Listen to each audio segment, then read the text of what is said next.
And it is not impossible for both parties to work together for the outcome which is constitutionally sound, in my view.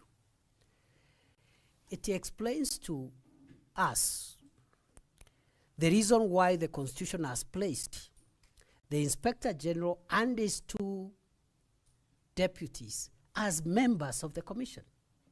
They are not just there for any other reason. They are there because the initial recommendation, the initial technical documents for consideration by the Commission, especially on transfers and promotions, should come from them. They are the technical people. But they must defend their recommendations in the Commission, and if the Commission disagrees with them, they lose out. But if they agree, as it should, if you ask me, because you cannot have someone commanding an armed organization and he has no say which officer is suitable in dealing with a certain threat and which one is not possible. So both I think the approach of either the usurping the powers of the Commission, or the Commission trying to ignore the inputs and critical recommendation of the commanders of the National Police Service, is not only unconstitutional, national security. When the two offices were quarreling, the Commission and the IG, I was able to call them in my role as the strategic sector leader on policy issues on national security. And I made it clear that they must find a way of working out it.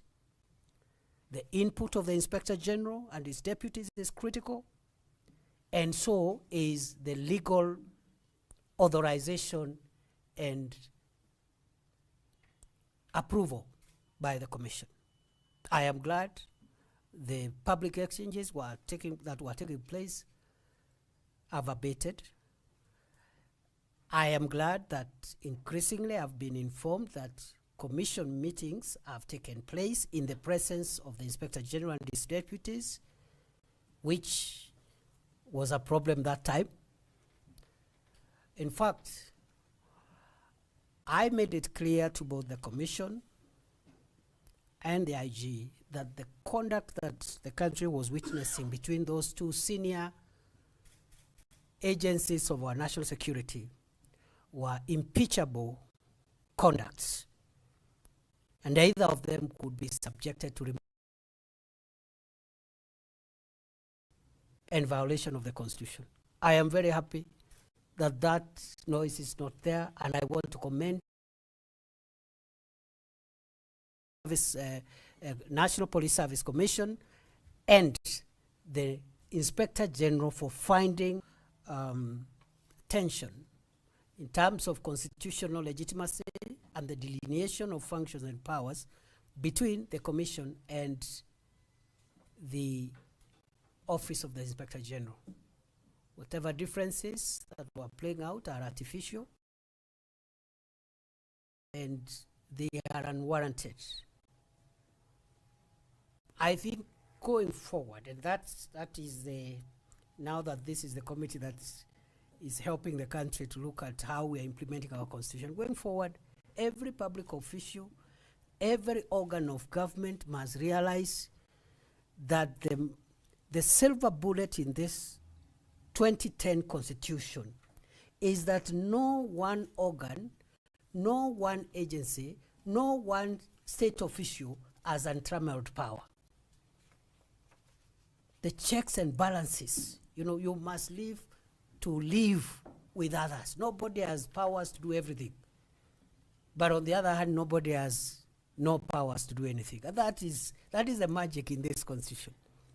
So the input, for example, of the IG in recruitment, the recommendations of the IG and the service commanders in transfers, in promotions, is critical because they are the people who can vouch for the operational competencies of armed officers. But on the other hand, the legal oversight, and authority of the commission is mandatory, and therefore an attempt by the commanders of the National Police Service to perform functions outside the law is also something that is not countenanced by the Constitution. I have been also asked to comment on the role of the Office of the Cabinet Secretary responsible for interior or internal security. And first, Article 245, the ones that speaks about the Inspector General. Paragraph 4 provides that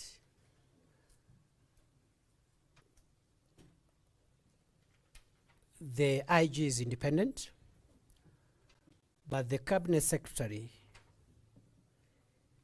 may lawfully give direct matters. The underlying policy matters. And that paragraph qualifies that in that instance, the directive shall be in writing. Now, our understanding of this provision is that even on matters which are assigned to either the Commission or the Office of the IG, namely recruitment, transfer, promotion, so long as there are policy issues around recruitment, transfer, promotions, the Cabinet Secretary has a role to give strategic policy decision even on those matters that are allocated to either the Commission or the IG. In other words, it is our view that the Cabinet Secretary is the sector driver for policy on recruitment, transfer, promotion, but generally, in fact, our understanding is based on the same article that I've quoted. You will find, if you look at it carefully, that it says that the same paragraph, it says, no person may give the Inspector General of Police any directives on the transfer, promotion, etc., of any particular officer, on investigations of any particular person. So there is the use of the singular there. In other words, the Cabinet Secretary cannot direct the Inspector General, transfer this officer, promote Officer Y, cannot give directives. But just yesterday, we have given directives that all officers who have served for 3 years across the country must move. That is a policy decision. It is not aimed at directing the IG to transfer a particular officer. It's a policy. 3 years you must move. And there are policy reasons why that policy guideline has been given across the board. So it's about the time served. It's not about Officer X, Officer Y, because that would be unconstitutional. So in our humble view, Chair and members,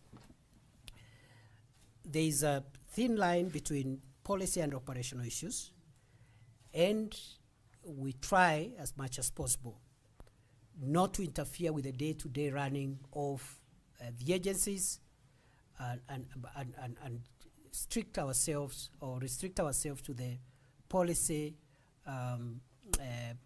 oversights of all the institutions, not just of the National Police Service, but also of all the institutions within Kenya's internal security, because there are other organs of our internal security. Allow me also to add, within the National Police Service Act, there are further functions.